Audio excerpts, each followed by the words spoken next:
Hello, welcome on into another episode of the Whiskey Crusaders. I'm Will. I'm Sarah. And I'm Matt. Today we're going to be talking about a couple of Johnnie Walker products we have in front of us. Their black label and their double black.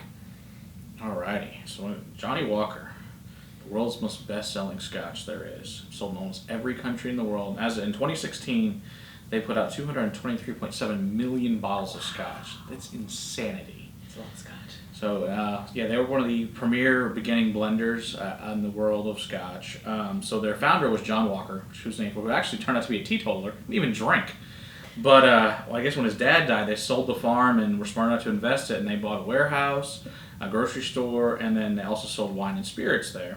And at that time, you had to buy barrels, and there was, you could buy single malts and you could buy grain. You were not allowed to blend them whatsoever, though. So actually, every barrel was a custom barrel that a customer ordered, and you pour it there for you at the grocery store and pour it out. But hey, it worked out pretty good. But I guess when the laws changed in 1860, they finally legalized blending, which was nice. And unfortunately, he died prior to that point in time, but his sons are just freaking geniuses, which his son Alec and his grandson took over. And they came out with this beautiful square bottle, which is really cool. And there's also came out in 1860. The label is exactly at 24 degrees. And the reason they did these two things is as square bottles take up less space on the shelf, means more bottles and less breakage, because they're thicker and harder for them to fall off shelves. And also that from far away, somebody can see the Johnnie Walker is much more visible and easy to see. And then by their labels, colors, they used to have other names like Old Highland, but they just found out their customers were calling everything by a label name, by the color of the label. Like, fine, I'll just name them all by labels. It's pretty smart. Makes it easy. Yeah. So 1909, the black label came out. And so that was the first one. So basically, the other thing they did that was smart is they bought 6 distilleries. Because they made so much freaking whiskey, they had to buy distilleries just to have enough for their blends. They ended up buying Cardew, Colburn, Claniche, Dalwhinnie, Talisker, and Mortlach between 1893 and 1923. And then they went into Distillers Company in 1925, Guinness in 86, and now, of course, they're part of Diageo. So most of these, the base in all these is going to be Cardew, and then about 40 different whiskeys makes them up. And the bigger difference between the regular, it's a 12-year, this is non-aged, the double black, is there's much more peated Islay Scotch on this one than there is in the regular one. So they say much more. Yeah. What does that mean? I don't know. Depends on who you ask. Yeah, exactly. It's like, yeah, it's a peathead, probably like whatever, but more than this one. So we're going to chase them side by side. We're going to find out, and let's go in and see if that's true or not. All right. This is not my favorite genre of whiskey, so... See, and I don't pick up a lot of peat on the black. No, if there's peat in this, it's a very, very light, very faint. I can pick up peat in just about anything that has peat. Even the slightest amount, and I definitely get the peat in it, but it is not an overpowering, punch you in the face peat like some of the other things that are out there. I'm smelling both malt and grain. Yeah. This doesn't smell like a single malt. No, exactly. No, it doesn't. It smells exactly like you said, malt. I assume corn. I don't know that for sure, but it kind of has a haze. It's got that. So I'm assuming it's corn more than likely. I mean, it can be any grain, but mostly it's corn because corn's cheap and easy to grow. And easy to grow. You're right.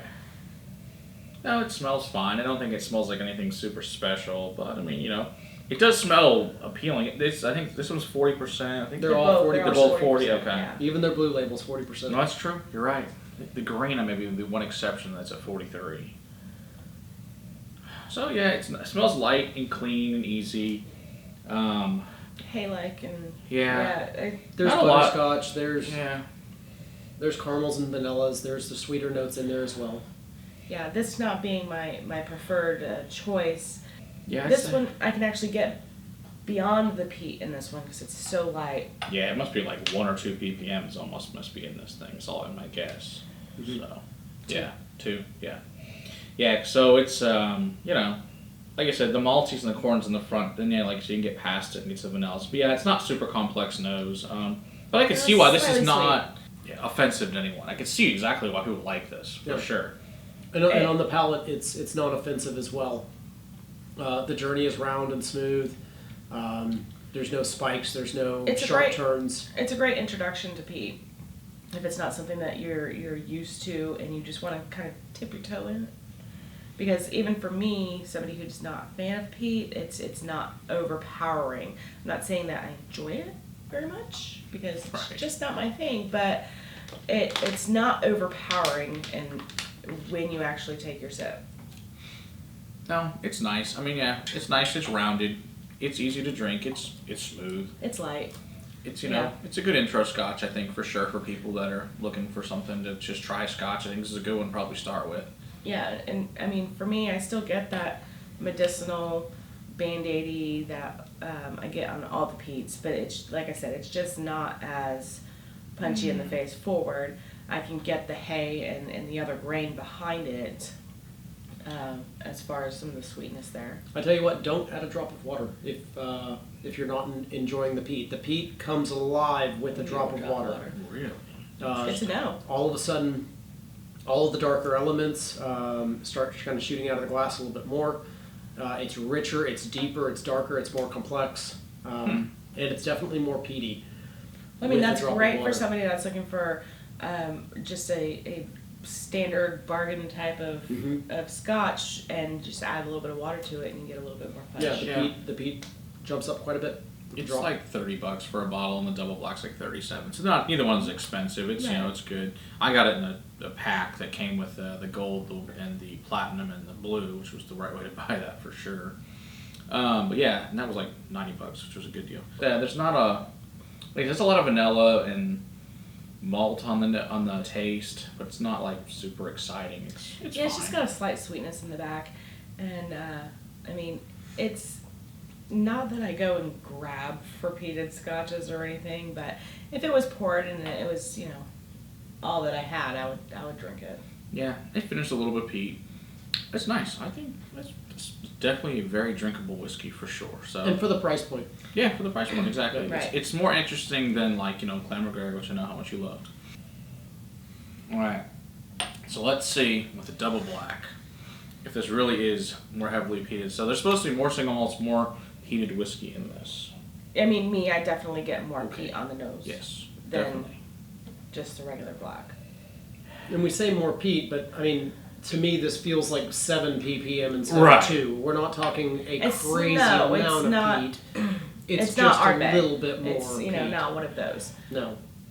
It smells sweeter and smokier, for sure. And I'm with you. I get more of the butterscotch. I get more of the caramel. I get more of the vanillas. I get more of the sweeter aspects out of this strand than I did of the black. And for me, with even the little bit of elevated peat, it's still hard for me to get beyond that smell. And I had an easier time with the regular black, with the lower peat, but to get beyond the peat for me, very difficult. It's very difficult because that medicinal Band-Aidy is what turns me off mostly too. The smell might be like 20% ppm or 20 ppm too. Well, for me compared to you, you know, it's a big deal. No, this is like vanilla beans and candle wax too in there. I can get behind the wax all day long. It doesn't have a nuttiness to it, but it definitely has a waxy. Yeah, it's got definitely waxy. I'm gonna take your word for it. Almost a burnt candle. Yeah, burnt candle, exactly. Yeah, a smoking. Yeah, that's exactly a burnt candle. Be perfect. One that you just put out. Still smoldering. Yeah. I like those better. The peat definitely accentuates for sure. I might as well just drink it because I can't get anything on the nose. And I want to say, just based on the peat on it, that's got to be more Ardbeg peat than a Lefroy peat. It tastes that way. It tastes more of a meaty peat. Oh, I don't. Flavor is beautiful on this. No, it's not really. But on the nose,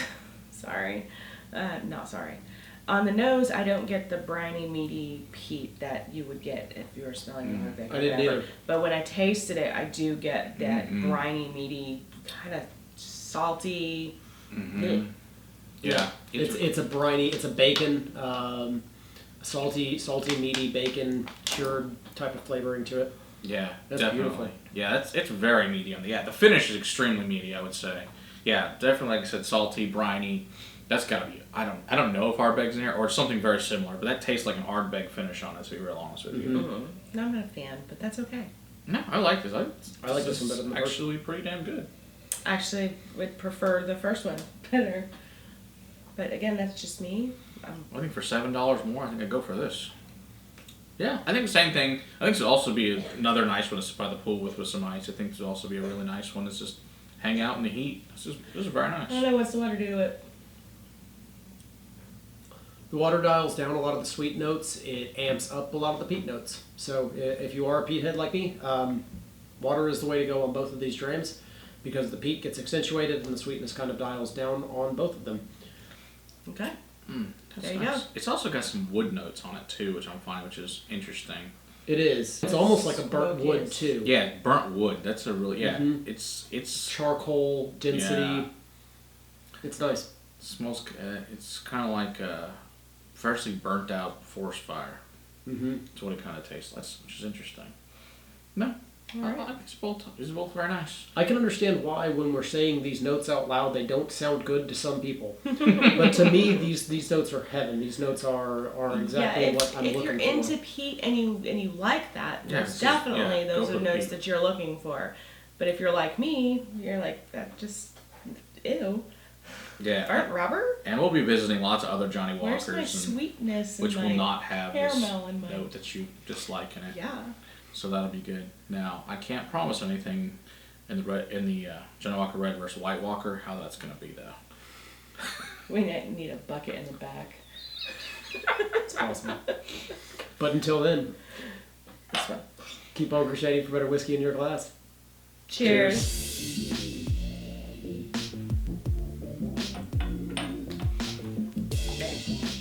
Not for you, huh? Yeah. They're both pretty tasty.